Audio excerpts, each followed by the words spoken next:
Mesdames et messieurs, vous êtes les bienvenus dans cette édition d'information dont voici le sommaire. Le Premier ministre a reçu en audience ce dimanche la ministre marocaine de l'Environnement. Le chef du gouvernement et la ministre marocaine ont passé en revue les questions environnementales axées sur l'organisation de la COP22 au Maroc. À la page santé, le bec de lièvre est une maladie non transmissible mais connue par plusieurs Guinéens. Cependant, cette pathologie qui entraîne la malformation de la lèvre supérieure chez les patients est un véritable problème de santé. Les rideaux sont tombés sur le premier salon des ciseaux en Guinée. Durant 2 jours, les professionnels de la couture ont démontré leur talent à travers l'exposition de la mode guinéenne. Bonsoir à tous. La COP de Marrakech, comme vous le savez, le Maroc abritera cette grande rencontre sur le changement climatique. À la veille de cette 22e conférence, le Premier ministre, chef du gouvernement, et la ministre marocaine de l'Environnement, émissaire de Sa Majesté, Roi Mohamed VI, ont eu un entretien d'information sur les questions environnementales. Ousmane Abangora pour le point. Ici, par le Premier ministre, chef du gouvernement, en compagnie des ministres guinéens de l'Agriculture et de l'Environnement, Madame Hakima El Haïta est ministre déléguée auprès du ministre de l'Énergie, des Mines, de l'Eau et de l'Environnement du Maroc. Elle est porteuse de messages de Sa Majesté le roi Mohamed VI à son frère de Guinée, professeur Alpha Condé.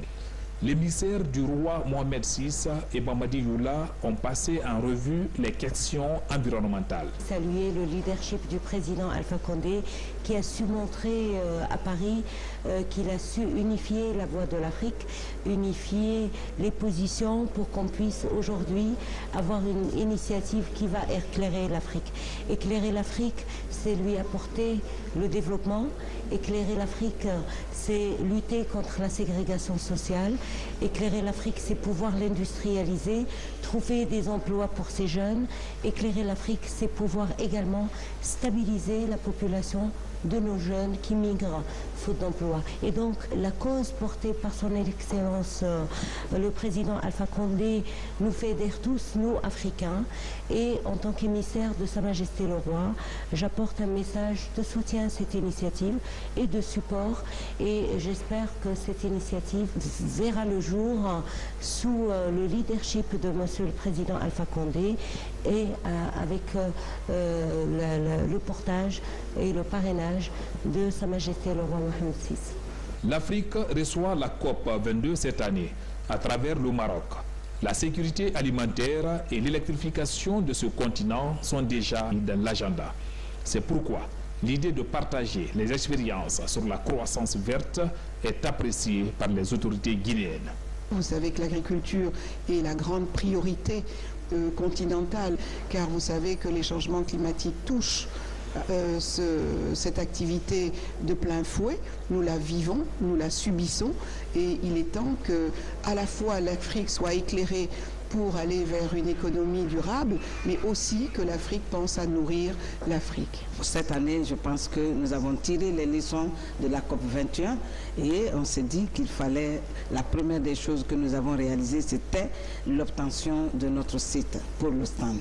Le Premier ministre Mamadi Youla a, au nom du chef de l'État, professeur Alpha Condé, pris l'engagement dans le cadre de la promotion et du développement des actions environnementales. Il faut savoir que le chef de l'État a joué un rôle de premier plan pour porter une initiative en faveur de l'Afrique, une initiative concernant l'électrification de l'Afrique. Le chef de l'État, d'ailleurs celui qui, au nom de l'ensemble de ses pairs chefs d'État du continent, porte cette initiative. Et aujourd'hui, les organisateurs de la COP22 souhaitent ardemment que le chef de l'État, lors de cette COP22, vienne porter cette initiative qui fasse partie des faits majeurs de la 22e conférence des partis. Une usine de confection de tenues pour la police et l'armée sera implantée en Guinée. Les responsables de Sur International et une société turque viennent de présenter le projet et sa mise en œuvre aux autorités du ministère de la Sécurité et de la Protection civile. Maurice Sidibé et Makemedozo, reportage. Le projet de construction d'une usine de confection des tenues pour les services de défense et de sécurité avance progressivement. À Conakry, les responsables de la société turque SOR International présentent le projet. L'usine pourrait être opérationnelle à l'espace de 6 mois. Nous sommes là aussi, pour un projet de production de textiles et pour fabriquer une usine de textiles, surtout au niveau uniforme et aussi textile armé et pour la police. Si tout va bien, dans quelques mois, nous allons commencer notre projet. Et dans 6 mois, nous allons réaliser ce projet-là et nous allons habiller tous en même temps, l'armée, la police. Nous prévenons à peu près entre 700 et 1000 personnes employées pour juste la fabrication, donc la construction de l'usine. J'ai travaillé avec la police des années, avec l'armée des années, connaissant les besoins de la police et de l'armée. Je me suis dit que mettre une usine de confection en Guinée, ça sera un grand soulagement des 2 départements. Et en plus, le 3e département, c'est le ministère des Finances qui ne va plus chercher des devises pour acheter des tenues. Au-delà de la fourniture des tenues pour la police et l'armée, la société turque SOR International entend produire aussi des tenues scolaires pour les élèves guinéens. Aujourd'hui, que nous ayons une société qui vient s'intéresser au problème de l'habillement des forces de sécurité et de défense, nous pensons que c'est vraiment un motif de satisfaction.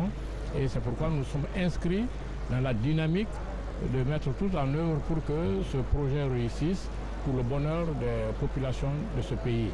Ça ne se limitera même pas à la police, il l'a dit, on ira même au niveau d'autres secteurs où on a besoin de tenues. Mais pour le moment, il faut que cette expérience avec les forces de défense et de sécurité aboutisse. Dans la 2e phase du projet, une installation intégrée sera mise en place par SOR International sur une durée de 5 ans. Cela pour le traitement et le tissage du coton sur place. L'initiative va permettre également d'augmenter le nombre de producteurs de coton dans le pays.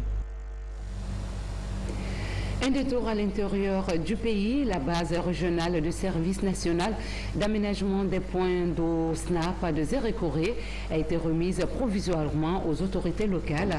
C'est un geste de l'Union européenne à travers le projet d'appui au service public de l'eau. Cette direction servira de supervision pour la mise en œuvre du projet au bénéfice des populations. Mohamed Lamine Camara. Le gouvernement continue de développer sa stratégie de fourniture d'eau potable en milieu rural et urbain. À travers le projet d'appui au service public de l'eau, des bases régionales du service national des points d'eau sont en cours de réalisation. La région des Zérékoré a désormais sa direction. Ce bâtiment entièrement réhabilité sur financement du 10e Fonds européen de développement va servir de supervision de la mise en œuvre du service public de l'eau dans la région forestière. Cette base régionale était en ruine, mais aujourd'hui, grâce à la coopération entre le gouvernement guinéen et l'Union européenne, cette base est devenue un bijou comme vous le voyez. Donc nous sommes très satisfaits de ce qui s'est fait dans le cadre de la rénovation de ces bases-là. Les travaux de réhabilitation de cette base régionale s'élèvent à plus d'1 milliard de francs guinéens. Le bâtiment est composé d'un bloc administratif, le logement du directeur et les locaux du service. Pour la mission conjointe, il y a de quoi se réjouir. C'est un des éléments du programme pour donner les moyens nécessaires au SNAP dans la région pour pouvoir intervenir comme il faut. Et comme je dis, c'est un moyen. Le plus important, c'est l'impact définitif en termes d'amélioration en eau potable. Il y a 14 adductions d'eau potable qui vont être réalisées dans différentes localités en Zérékoré et Kankan. L'appel que nous lançons, c'est celui de la maintenance de ces infrastructures. C'est très beau aujourd'hui ce qui est sous nos yeux. Nous souhaitons que cela ne soit demain un souvenir triste parce qu'entre-temps, on aura manqué d'apporter les soins nécessaires à ces infrastructures. Ce projet dispose de 7 bases régionales, dont celle de Kankan qui est encore en phase d'exécution. Ces différentes stations ont bénéficié avec l'appui de l'Union européenne des équipements d'analyse permettant de faire un suivi effectif de la qualité de l'eau. Toujours dans le pays profond, les populations de Tougué et d'Ingiraye nourrissent de grands espoirs quant à la réalisation du barrage hydroélectrique de Koukountamba. En tout cas, la population de Tougué se mobilise pour accompagner ce projet, comme nous le témoigne ce reportage de Amadou Dantégué Baldé dans un commentaire de Habib Djam. Le projet du barrage hydroélectrique de Koukountamba est très attendu dans la préfecture de Tougué. Pour cette préfecture située à 85 km de l'Abi, il s'agit d'une opportunité de développement à saisir à tout prix. On avait rêvé d'avoir cette cohésion, cette mobilisation sociale il y a plus de 40 ans. Nous avons raté la construction du barrage de Koukountamba qui avait été programmé en 1976. Avec les Yougoslaves. Ils sont venus, Energo Project, ils ont commencé la construction du barrage de Koukountamba en 1976. On ne sait pas comment ce chantier a été arrêté. L'engouement suscité par ce méga projet traduit les énormes avantages que pourraient tirer les populations à travers sa réalisation. En plus de l'électricité, le barrage va faciliter les projets d'exploitation minière, d'aménagements agricoles et favoriser la création d'entreprises locales. Au niveau préfectoral, tous les sacrifices sont consentis pour accompagner sa réalisation. C'est non seulement l'électrification domestique, mais surtout la transformation de la bauxite, la réserve de bauxite de Tougué, qui est estimée, en prenant l'ensemble de la Guinée, les 3 quarts sont avec une teneur appréciable. Le barrage hydroélectrique de Koukountamba sera l'un des plus grands investissements du professeur Alpha Condé. Ce projet intégrateur à dimension sous-régionale va accélérer le changement à Tougué et Dingiraye. Célébration de la journée internationale de la jeune fille à Farana, une opportunité pour les filles de défendre leurs causes et réclamer leurs droits dans la vie active. La journée a été commémorée sous le thème « Les jeunes filles sur le chemin du progrès est fondamental pour être une bonne mère de demain ». Oumoutouré, Moussa Bangoura, reportage. Un carnaval pour célébrer la journée internationale de la jeune fille dans la région de Farana. L'exercice part de la place des Martyrs pour la maison des jeunes de la ville. L'occasion pour les décideurs de passer en revue les préoccupations de la jeune fille. Nous profitons de cette occasion pour faire un plaidoyer auprès de tous les décideurs, acteurs et parents intervenants dans le domaine de la protection de l'enfance pour le respect et de nos droits. Pour cela, j'invite tout un chacun à l'accomplissement de cette noble mission qui préoccupe aujourd'hui le gouvernement du professeur Alpha Condé. Depuis 2007, l'ONU, à travers ses démembrements, lutte contre les discriminations faites aux filles à travers le monde. Produire des changements positifs dans la vie des filles. Notre institution demeure engagée à promouvoir leurs droits à plusieurs niveaux, individuels, social, communautaire et institutionnel. Nous souhaitons que tous les crimes perpétrés à l'endroit des filles soient éradiqués, que les filles ne soient plus les cibles de tous les comportements objets masculins et sociétaux, que le 21e siècle soit celui des filles. Nous profitons de l'occasion, inviter tous les acteurs à travailler dans la synergie pour créer l'opportunité pour les filles de s'impliquer là où traditionnellement elles ne sont ni entendues ni vues. Farana est la région pilote pour cette journée célébrée en différé.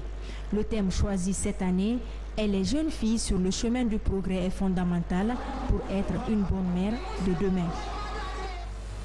Toujours dans l'actualité de chez nous, l'ONG humanitaire One Child, One Chance entendait un enfant, une chance à procéder à la remise d'un lot de fournitures scolaires aux enfants démunis du centre d'Imakanen et la Cité de la Solidarité.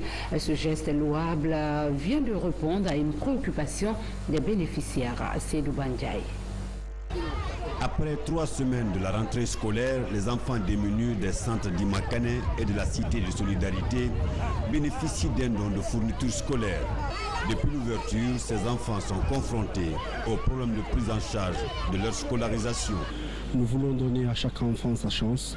C'est la raison pour laquelle nous sommes ici, pour donner ces fournitures scolaires. Suite à l'organisation de la Zumba que nous avons fait, nous avons pu récolter des fonds et aujourd'hui, il est de notre devoir de venir à l'orphelinat d'Imakane pour donner ces fournitures scolaires. Cet appui de cette ONG, bien qu'insuffisant, donne un début de solution aux préoccupations de ces enfants, pour la plupart orphelins. Cette année, une dizaine de pensionnaires du centre d'Imakane ne sont pas partis à l'école par manque de moyens. Je les remercie beaucoup. Ce qu'ils font, ça nous plaît. C'est les besoins des enfants. Avant, c'est la communauté Santé Zidio qui payait notre école des enfants. Depuis 2000, on est ensemble. Ce soutien donne la chance à certains enfants du centre d'Imakane et la cité de solidarité de reprendre le chemin de l'école. Dans l'actualité également, célébration à Conakry en différé de l'anniversaire de la reine d'Angleterre Elisabeth II. L'événement s'est tenu à l'ambassade de Grande-Bretagne en Guinée, une fête traditionnelle mise à profit pour apprécier la coopération entre Conakry et Londres. Fatima Diallo était de la partie, suivez son compte rendu. À Conakry, l'ambassade de la Grande-Bretagne a célébré le 90e anniversaire de la reine Elisabeth II. Une célébration qui intervient au moment où le Royaume-Uni se prépare à quitter l'Union européenne. La reine Elisabeth II occupe le 40e rang des souverains d'Angleterre depuis Guillaume le Conquérant. Cette ambassade est ouverte ici à Conakry depuis 2003. Mais le contact britannique avec la Guinée remonte bien plus loin, au début des années 1800, lorsque les premiers missionnaires anglicans sont arrivés ici. Et la cathédrale anglicane et les communautés anglicanes à travers la Guinée sont des témoins évidents. Aux côtés de la diplomate britannique, les ambassadeurs accrédités en Guinée, les partenaires au développement et les hauts cadres de l'administration guinéenne ont partagé les moments forts de cette traditionnelle fête. La République de Guinée, tirant les leçons de la longue histoire de notre coopération bilatérale, souhaite voir celle-ci se diversifier, ses mécanismes renforcés et ses perspectives élargies qui ouvriront pour les autres secteurs de nouvelles pistes de coopération et d'échange. C'est dans cette optique que nous inscrivons notre coopération bilatérale et nous attendons avec espoir la délégation commerciale britannique annoncée pour le mois de novembre de cette année. Nous apprécions le travail de proximité que vous faites par nos nombreux déplacements à l'intérieur du pays pour constater les réalités guinéennes. C'est l'orchestre Afro-Groove de Maître Paris à travers une prestation qui a assuré l'animation de cet événement à la gloire de Elisabeth II. Tenu cette semaine à Conakry du 4e congrès de l'Ordre national des médecins de Guinée, il était question de renouveler les organes du bureau national en vue d'une meilleure réglementation de la profession. Le mandat du bureau sortant a été prorogé d'un an pour organiser le congrès électif du prochain bureau de l'Ordre des médecins. Soru de Kera nous signe ce reportage. Le bureau du Conseil national de l'Ordre des médecins de Guinée a été mis en place depuis le 14 juillet 2004. 12 ans après, les bureaux des sections préfectorales et régionales ainsi que le bureau exécutif du Conseil national se retrouvent pour le renouvellement des différents organes. Après l'adoption du rapport d'activité, le bureau sortant est reconduit pour une période exceptionnelle d'un an avec des tâches bien précises. On a partagé avec nos collègues qui sont venus de l'intérieur et ceux qui sont à Conakry sur le fait que nos textes sont dépassés.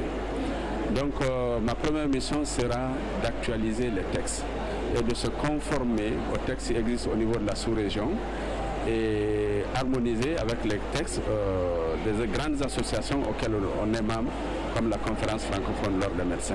Le bureau du Conseil national de l'Ordre des médecins de Guinée est issu des deux sections des médecins du public et du privé. à ce 4e congrès national, le constat révèle que la pratique médicale devient de plus en plus variée et non conforme aux normes standards de la profession.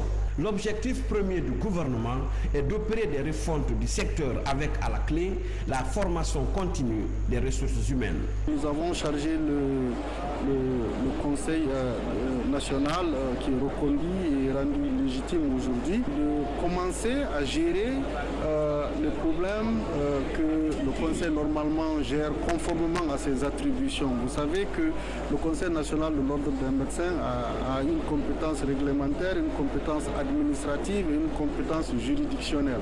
Donc il faut que ce Conseil joue pleinement ce rôle. La dernière organisation professionnelle de la santé après l'ordre des chirurgiens dentistes et celui des médecins est l'ordre national des pharmaciens de Guinée. Le renouvellement des organes du bureau de cette autre corporation médicale est prévu très prochainement à Conakry. Sans transition, parlons du bec de lièvre ou encore les fentes labiales. C'est une pathologie qui entraîne la malformation de la lèvre supérieure. Pour réduire le taux de mortalité de la maladie, la prise en charge chirurgicale gratuite vient d'être lancée. Elle est assurée par le ministère de la Santé à travers le service chirurgie faxillo-faciale de l'hôpital d'Onka à Diatoubari. Elle est communément appelée bec de lièvre et touche de nombreuses personnes en Guinée. Pour l'heure, aucune étude n'est en cours pour déterminer le taux d'incidence de cette maladie. Au Kankamayenne, où est délocalisé le service de la chirurgie maxillofaciale de l'hôpital d'Onka, quelques malades attendent d'être consultés par les spécialistes. Dans les bras de sa mère, Maïmouna Silla, 7 mois, est la première patiente consultée. Quand on consulte l'enfant, on voit une absence de soudure entre les différentes berges de la lèvre, notamment supérieure. On observe aussi une dépression de l'aile du nez du côté où il y a la fente, une déviation de la cloison nasale. Et quand on ouvre la bouche de l'enfant, on voit que tout le palais est aussi fendu. Et donc il y a une communication entre la cavité buccale et la fosse nasale. Ce qui fait que l'enfant tête, quand l'enfant tête, le lait maternel va passer dans les fosses nasales et l'enfant risque d'inspirer ce lait-là dans les voies respiratoires. C'est ça le risque majeur. C'est ce qui entraîne aussi les décès chez ces enfants, ces nourrissons. Le bec de lièvre ou fente labio-palatine est une maladie congénitale. Sa prise en charge est uniquement chirurgicale. À l'issue de cette consultation gratuite, une trentaine de malades sont déjà programmés pour l'intervention. Elle commence mardi prochain et les chirurgiens guinéens seront assistés par ces 2 médecins italiens venus pour la circonstance. Nosotros utilizamos una técnica de cirugía qui corrige la fonctionnalité mais aussi l'esthétique. En général, très habilement, on traite ces cas-là. Dans 99% des cas, il n'y a pas de complications. C'est une hospitalisation, disons, de courte durée, de 2 à 3 jours. De los 2 a los 3 días. Cette campagne de traitement gratuit des fentes labio-palatines va s'étendre sur 1 mois. Durant cette période, ces chirurgiens comptent opérer plus de 100 personnes. Ces produits offerts par l'Italie vont contribuer à la réussite de l'intervention. Que le ministère de la Santé s'engage dans le cadre de la sensibilisation et la mobilisation générale de tous pour que les patients soient nombreux à cette occasion. Cette prise en charge chirurgicale des fentes labio-palatines est la 2e du genre en Guinée. La première remonte en 2012 avec le bateau Mercy Ship. Après la phase médicale, les initiateurs de ce second projet vont se tourner vers la réinsertion de ces personnes guéries.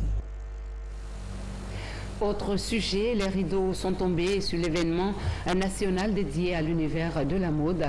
Le premier salon de ciseaux qui a duré 2 jours a fait de l'innovation dans la valorisation du textile guinéen. L'initiative est de l'Union des couturiers, stylistes et tailleurs de Dixine. Aboubakar Junior Camara et Oumou Touré nous font découvrir les tendances de ce salon.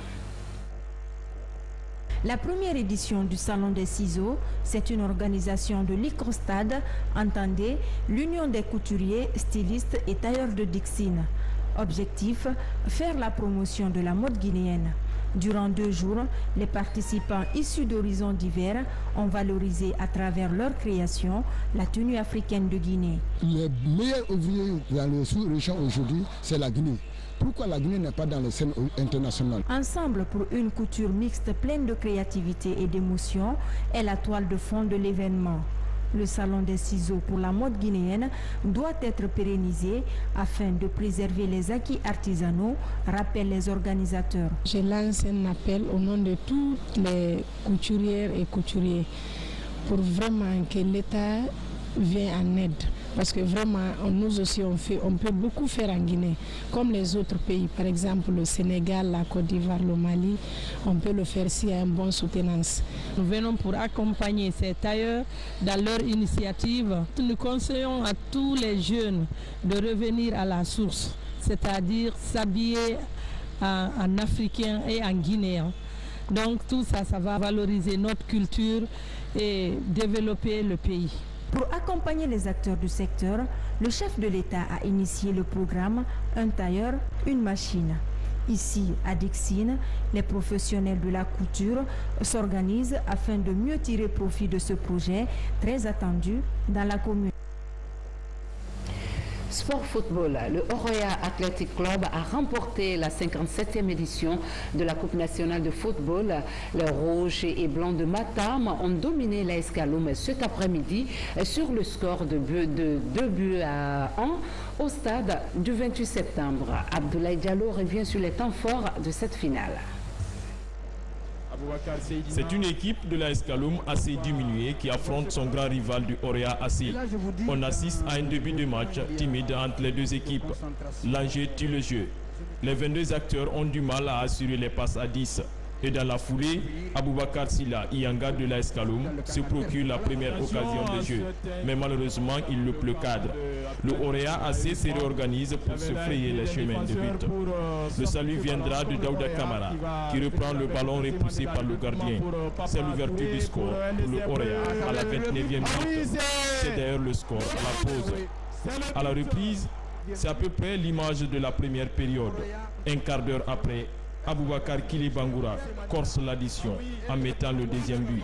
Avec ce score, l'ASK voit la coupe aller chez son adversaire. Mais les poulains de Denis Kouavec ne désarment pas. Car à la 90e minute, Aboubakar Silla va profiter de la passivité défensive de Oroya pour réduire la marque à 2 buts à 1. Avec cette victoire, le Oroya AC fait le doublé cette saison. Championnat coupe et rejoint en même temps l'AS Kaloum sur le nombre de coupes remportées à 7 pour chaque club. C'est sur cette victoire du Oroya Athletic Club que nous mettons fin à cette édition. Merci à vous de l'avoir suivi. Excellent suite de programme en compagnie de la télévision nationale et bon début de semaine à tous. Bonsoir.